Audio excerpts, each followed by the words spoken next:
How's it going everyone? Game Ricky got here, and in today's video, I'd like to share with you my experience that I had with Star Wars Outlaws. This is courtesy of Ubisoft and Disney themselves. They were able to fly us over to LA to check out their upcoming game. The event itself was insane.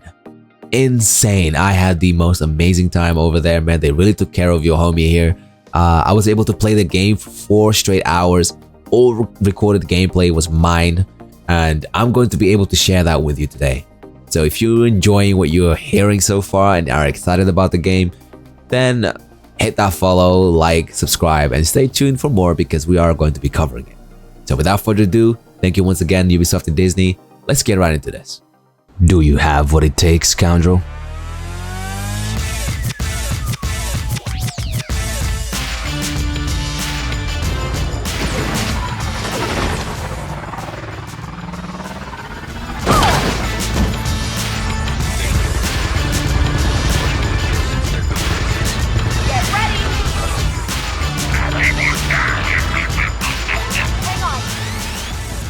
Welcome, scoundrel. The story of Outlaws follows Kai Vess, a young scoundrel who assembles a team for a massive heist in order to pay off a crime syndicate. The game is played from a third-person perspective, with the player traversing an open-world environment and engaging in various activities. And that right there was the adrenaline rush shots. You're able to mark up to 3 enemies and then take them all out all at once in a stylized shooting style. Pretty awesome. Now, how does it work? Before you're able to perform the skill, you're gonna need to fill up a gauge on your blaster. This is the symbol you're gonna need to pay attention to.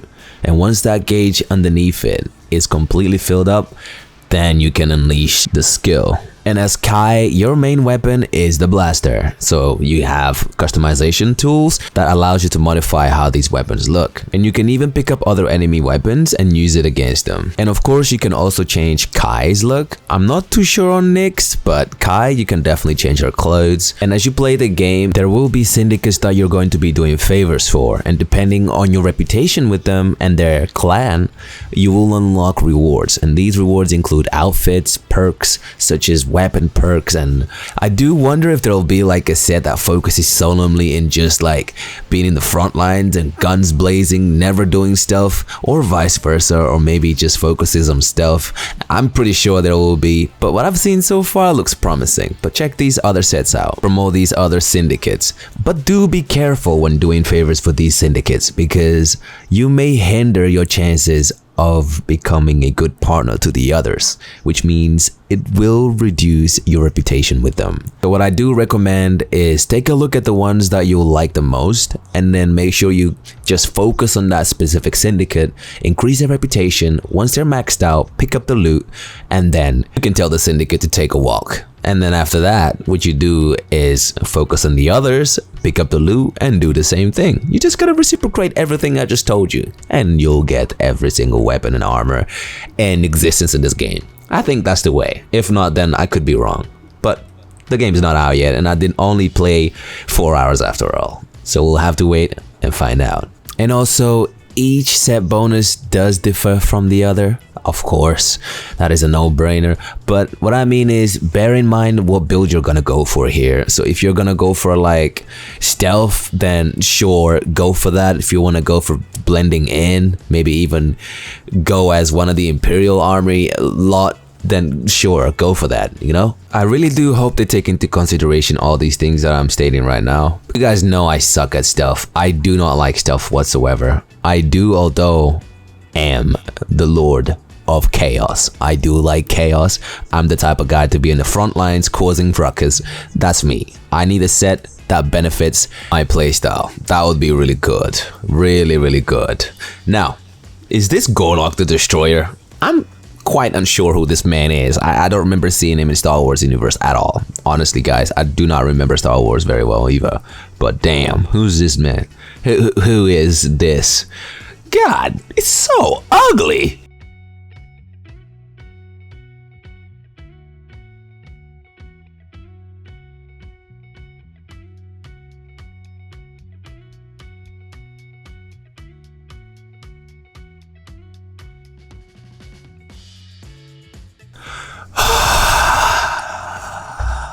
Now, Mr. Game Breaker God, where were we?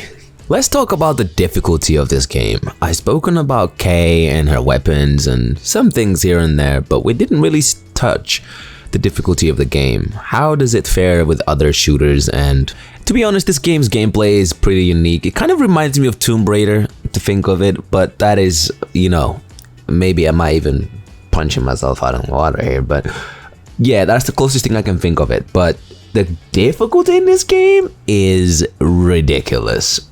If you do not switch off those alarms whenever you're doing a stealth mission, I kid you not, the enemies will keep on coming no matter what.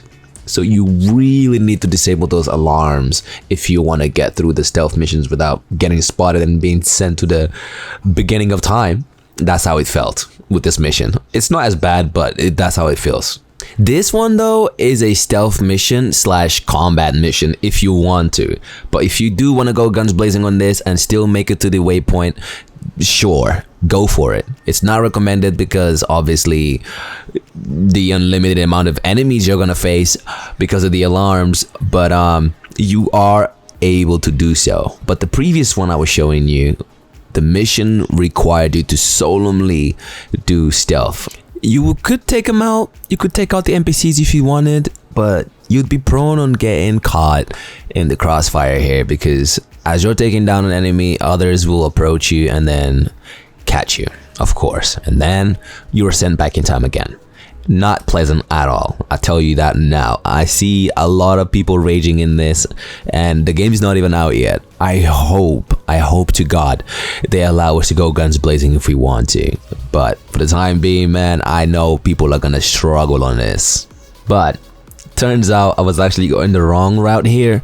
What I meant to do is follow those two NPCs that just walked right by me.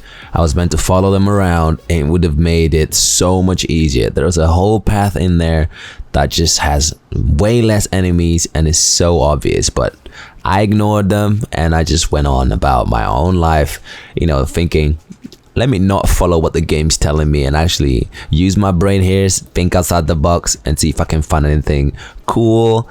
But man, it made the mission a lot harder, so perhaps stick to what the game tells you. And by the way, I won't be touching on Nix and the gameplay mechanics for it yet, just because there's so much that he can do that I need to make sure I got down on paper so you guys know exactly what you can do with it, because it deserves a highlight, man. And I think that video that's coming out in a few days will be dedicated just to Nix. So let me work on that one for the time being, and let me show you guys what I like the best in this game. Honestly, this speedster, man, feels too good to ride, bruh. But yeah, I hope you guys enjoyed this video. See you on my next one. Hit that thumbs up and subscribe if you haven't already to help me raise that little number a little bit higher and grow as a community. And yeah, I hope you enjoyed the video and I'll see you on my next one. Until next one, man, here comes the speedster.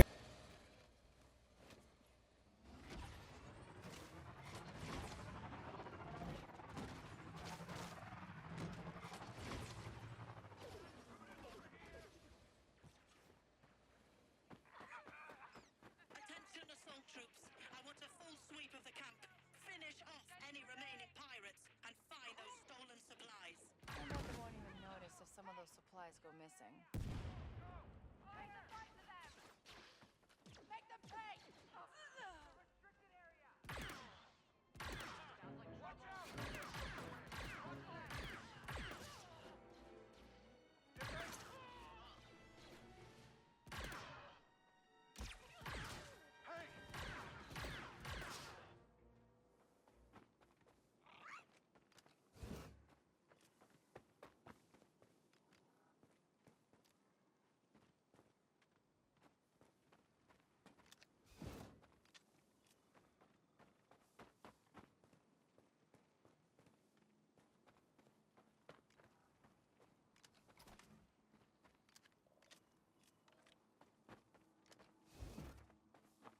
Time to go, Nix.